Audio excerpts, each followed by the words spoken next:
Assalamualaikum warahmatullahi wabarakatuh. Perkenalkan, nama saya Muhammad Sinafal Kurniawan dengan NIM 10300240034. Kali ini saya akan menjelaskan CLO 4 kalkulus.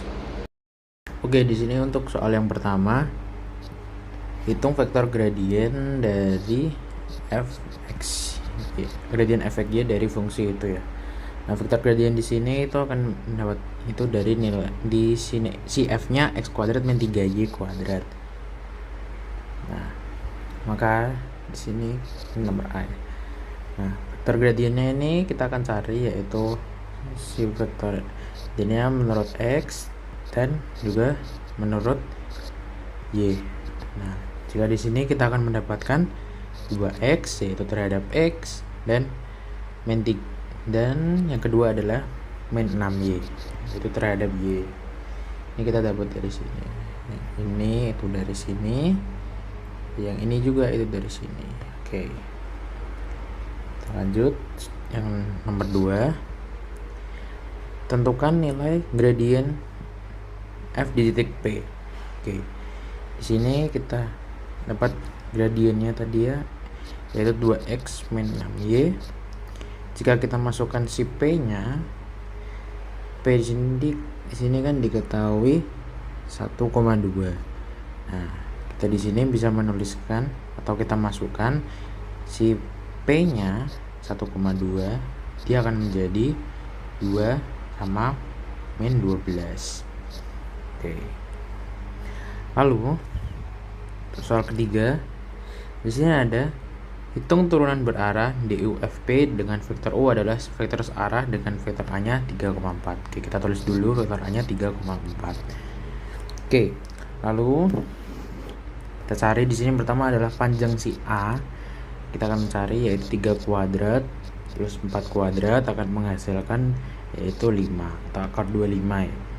Nah, lalu ini kita akan dapatkan U. U itu apa? U itu dari si vektor A ini diper dengan ini. Oke. Nah, maka di sini kita akan mendapatkan vektor U-nya yaitu 3/5 dan 4/5. Oke. Maaf ada gangguan dikit. Oke, lalu di sini ada DU FP. Nah, ini berarti kita masukkan nilai si P-nya ini ke sini ya, yaitu 2, min 12 dikali dengan si vektor U-nya itu 3/5 dan 4/5. Oke. Kita menggunakan dot product, maka di sini nanti akan ada pertambahan ya, yaitu ini kita akan menghitung 2 dikali dengan ini, lalu si min 12 dikali dengan ini. Oke. Maka di sini akan kita mendapatkan nilai 6/5. Kita harus tambah ya, cuman tambah ketemu negatif kan jadi negatif, jadi kurang dengan 48/5 akan menghasilkan nilai yaitu 42/5. Oke. Selanjutnya kita lanjut ke soal yang D. Pada arah mana turunan berarah dari F di titik P bernilai maksimum? Berapa maksimumnya? Oke. Nah, di sini kita akan cari arahnya dulu. Dengan cara kita cari panjang si F P-nya. Akan dapatkan 2 kuadrat tambah min 12 kuadrat. Kita dapat dari sini vektor si gradien F tadi ya, apa nilainya. Kita dapat dari nilai gradiennya. Kita cari panjangnya. Maka kita akan mendapatkan di sini yaitu 2 akar 37 ya. Oke. Nah, di sini kita untuk mencari arahnya itu kita pakai U max, yaitu vektor gradien dibagi dengan panjangnya si vektor gradien ini, vektor gradien P. Nah, kita akan mendapatkan hasil yaitu di sini 2/2 akar 37 dan min 12/2 akar 37. Oke.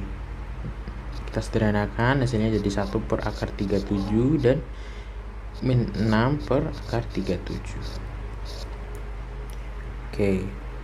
Untuk Selanjutnya, nah ini kita akan mendapatkan ini tuh sebagai si arahnya. Kita tulis di sini ya, ini arah. Oke. Untuk nyari nilai maksimumnya, kita akan mendapatkan di sini itu delta f p, kok delta apa, panjangnya tadi yaitu 2 akar 37. Ini sebagai nilai max. Oke, lanjut yang ke E. Kita lihat soalnya, tentukan arah vektor unit V di mana turunan berarah ini sama dengan 0. Oke. Nah, kita buat permisalan aja ya. Misal V itu isinya adalah U1 dan U2. Maka dari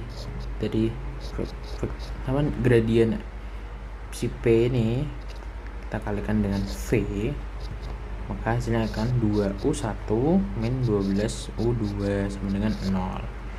Oke, maka di sini kita akan mendapatkan si U1-nya itu adalah 6 kalinya U2. Oke. Nah, kita cari di sini adalah si vektor unit V. Dengan kita cari panjang dari vektornya yaitu akar U1 dikuadratkan tambah U2 dikuadratkan. Tadi U1-nya adalah 6 kalinya U2 dikuadratkan tambah U2 dikuadratkan. Kita akar. Maka kita akan mendapatkan akar 37 U kuadrat.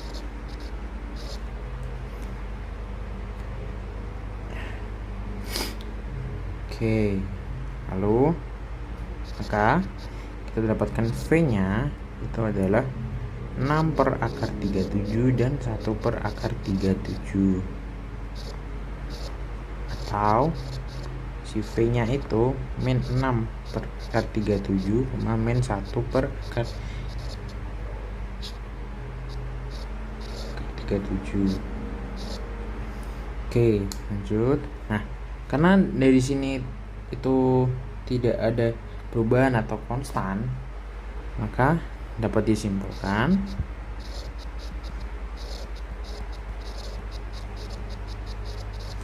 nilai fungsi f tidak ada perubahan atau konstan. Oke. Kita lanjut ke pertanyaan kedua. Di sini ada hitung fungsi turunan parsial pertama fx dan fy. Oke. Kita akan mencari si fx dan fy. Ini mau fx terhadap f terhadap x, kita akan menghasilkan nilai yaitu 3x kuadrat min 3 karena yang dihitung adalah yang x-nya. Lalu di sini ada terhadap y, akan menghasilkan nilai yaitu 2y. Oke, kita lanjut ke nomor ke B. Di sini ada tentukan titik-titik stasioner dari fungsi tersebut. Oke, untuk mencari titik stasioner itu sebenarnya lumayan mudah, tinggal kita sama dengankan dengan 0. Misal ini fx itu sama dengan 0, maka akan mendapatkan nilai yaitu 3x kuadrat min 3 sama dengan 0. Maka dapat 3x kuadrat sama dengan 3, x kuadrat sama dengan 1, maka x-nya adalah plus minus 1. Oke, lalu untuk selanjutnya fy sama dengan 0, maka akan mendapatkan hasil 2y sama dengan 0, y otomatis 0. Oke, nah karena ini ada plus minus 1 sini 0, ini bisa ditulis gini ya, ada 2 dia, 1 dan 1 ini sama aja ya. Oke, maka titiknya itu 1 dan 0 dan min 1 dan 0. Oke, kita lanjut ke soal berikutnya, yaitu hitung turunan parsial kedua fxx, fyy, dan fxy. Oke, partial kedua. Oke, di sini ada fxx, yaitu tadi ketemu 3x kuadrat min 3 sama dengan 6x. Lalu di sini ada fxy, tadi itu 2y, maka dia 2 karena terhadap x nya kan tidak ada ya. Lalu ini terhadap y di sini 2. Nah, karena disuruh ini fyy, nah karena dia disuruh cari fxy, karena di sini itu dia tidak ada komponen x dan sini tidak ada komponen y, maka dia otomatis 0. Oke, ini turunan parsial keduanya, ini dan ini. Oke, untuk selanjutnya uji titik stasioner, apakah merupakan minimum lokal, maksimum lokal, atau titik plana. Oke, di sini kita uji titiknya. Nah, uji titik stasioner ini kita bisa menggunakan rumus, yaitu D sama dengan turunan parsial kedua fxx dikali fyy dikurangi dengan parsial kedua fxy kuadrat. Oke, kita simpan dulu rumusnya.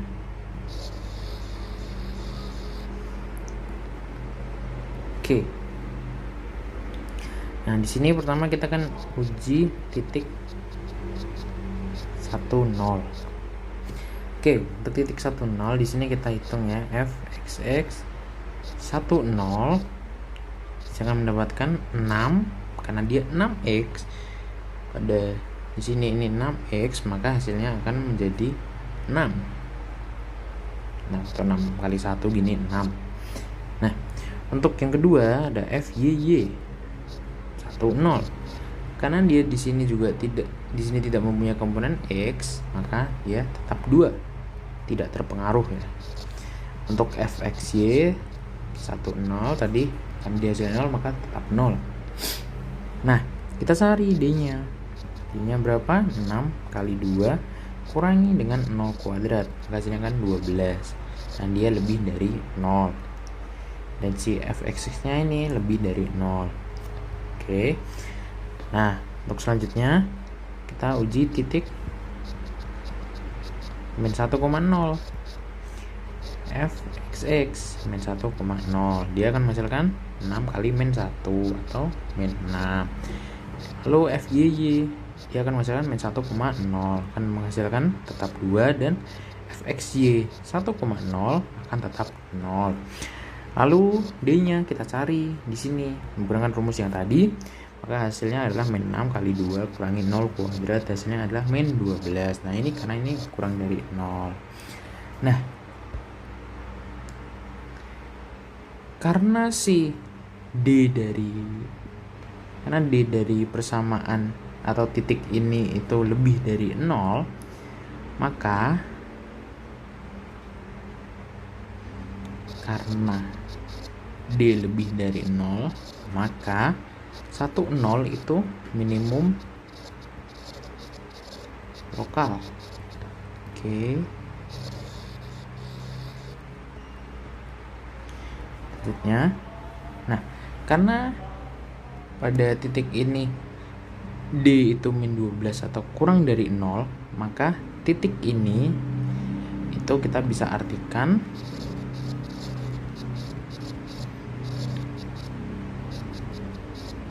itu titik pelana. Oke, nah, maka jawabannya adalah ini. Oke, kita lanjut ke soal yang berikutnya. Nah, jika ada titik maksimum atau minimum lokal, apakah titik tersebut merupakan global? Intinya gitu ya. Oke, untuk mencari itu, terus jadinya apakah dia minimum global? Oke, nah untuk itu kita coba ya, untuk x-nya itu ketika dia negatif tak hingga, nah itu hasilnya kan otomatis dia akan menjadi negatif tak hingga juga. Nah, sebenarnya dari sini itu sudah bisa dilihat ya, karena dia hasilnya min tak hingga juga, Nah, karena tidak ada batasannya atau tidak terbatas bawah,